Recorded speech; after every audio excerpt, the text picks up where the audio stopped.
What do you do if your friends or family members do not use you as a real estate agent? Hmm, that's a really good question. Hey there, I'm Jennie Wolek with the Wolek Group in Tulsa, Oklahoma. I've been helping clients now through their real estate journey for over 25 years, and I've learned a lot. And I've definitely developed thick skin for this exact scenario. In fact, it's happened to me. Of course it has. And this question popped up recently in a Facebook group. Someone was asking the question of, what do you do when this happens? Well, first off, it stings. It sucks. Yes, for sure. I totally get it. But then I brought the question back to my team and we masterminded around it together. Of course, I had some ideas, but I wanted to hear from them. Had it happened to them? Yes, of course. Of course, it has happened to them as well.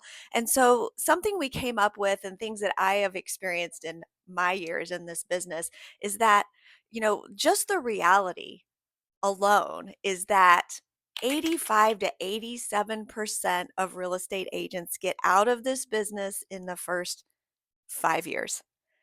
And then, even more dramatically, 75% get out in their first year. So, this is a tough business. So, of course, it hurts and stings when your family members don't automatically trust you to help them.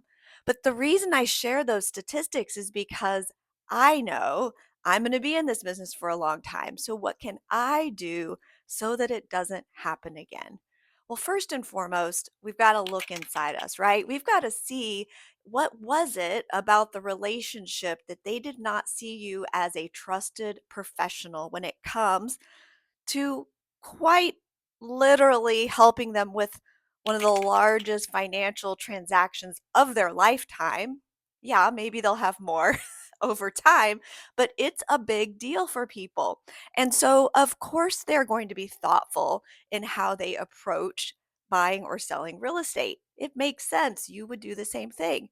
So then I think too, well, how can I show up more as a professional? Am I coming across to them like I'm loosey goosey and just winging it in this business? Or am I showing up as a business professional? Now, here's an example of one time I remember this stinging so hard that it kicked my little booty into shape and really helped straighten me up moving forward. Is I was referred a client. This wasn't a family member or a friend, but it was a referral from a friend. So I approached the listing appointment as if it was a given. Of course, she would list with me. We had a mutual friend who already trusted me, so therefore she should as well. Well, I didn't sit and ask questions about her wants or needs or dreams or goals. I just went right into why I'm the obvious pick to help them get their home sold. And I fast tracked to the what we would do next without slowing down to take the time to truly understand what was so important to this client. Well, I didn't get the listing. So shocking. Of course, I didn't deserve it. I didn't do what I was supposed to do. And now I know better and we teach better, don't we? We get better. But sometimes those little stings help us reassess and reevaluate what we should be doing for every client, no matter who they are, whether it's a referral, a friend, or family member. And so, what I learned was the reason that I didn't get the listing was because the gal who was going up against me, it's always a collaborative. I guess it's competition until it's collaboration. I heard that recently. So collaboration, something like that. But in real estate, until you get the listing, it's competition, honestly. Well, this gal who was in my office, a newer agent, but mature and experienced in life, she showed up to the listing appointment as a professional. She was also referred by a mutual friend. She could have done the same approach that I did, but she knew better because she'd been in class recently that told her you show up like a professional. And she did. And she got it. And that stung. And I learned and I moved on. And now we treat everyone, even if it's a close friend, like it is someone that you're just meeting for the first time who needs to understand all the ins and outs of the real estate transaction and process. So that's the first step, I think. If you are missing out on opportunities from your friends and your family members, Are you showing up as a professional? We're going to internalize it first, is what can I take control of? The other thing is that I will have a little sting from that happening, but then I'm going to switch my mindset to who can I go help? Right? So if I stay consistent in my lead generation and my connecting with people and my deepening of relationships, I don't sweat the small stuff or the big transaction that I missed out on because I wasn't showing up as a professional or they just went a different direction. You never know what's going to happen there.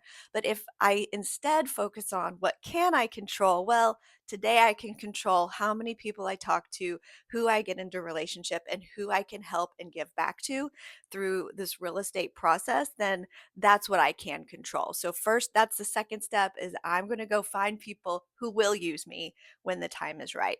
And then the third thing is just realizing that sometimes you may need to reevaluate the relationship. Now, you can't, cut out family members from your life. You're stuck with them. But sometimes friendships who you think are people who you have a deep trust and commitment to in a friendship and loyalty, maybe they're not really your people.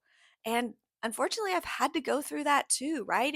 If I am giving to the relationship and I'm not ever receiving opportunities for introductions to their networks and their friends, then something's off. And either they don't see me as a professional or they don't trust that I could help their friends, then I might reevaluate that friendship. I can still, of course, be cordial and kind. But if life is about having people that you're in sync with, that you care about, and they care about you, and there's reciprocity, and that's a fun word, and it goes back and forth when you are helping each other out, whether supporting each other businesses or families, whatever it may be, sometimes you may need to reevaluate the relationship. And then lastly, I think I'm just going back to where we all started. Here's the reminder: I'm in this business for a really long time, and so are you. I have always joked that I am the tortoise rather than the hare. I'm going to be slow and steady and thoughtful and consistent in my business, in my relationships, in making sure that people know I'm a professional. I am here and I am ready, even if they're not able or want to make a real estate move or transaction for the next 7, 8, 12 years. I'll still be here. I'm still here. And so that is your reminder as well. Go for the long game. We are playing the long game when it comes to relationships and business inside of real estate. So play the long game. Remember, you got this. Be a great professional that you are.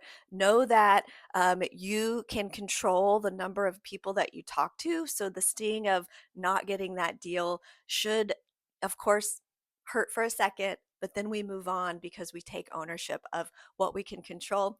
And that's our mindsets and our activities. So let me know what you think. Have you ever lost out on a deal because a family or friend referred somebody else or used somebody else for their real estate transactions? I want to know. Let's hear it.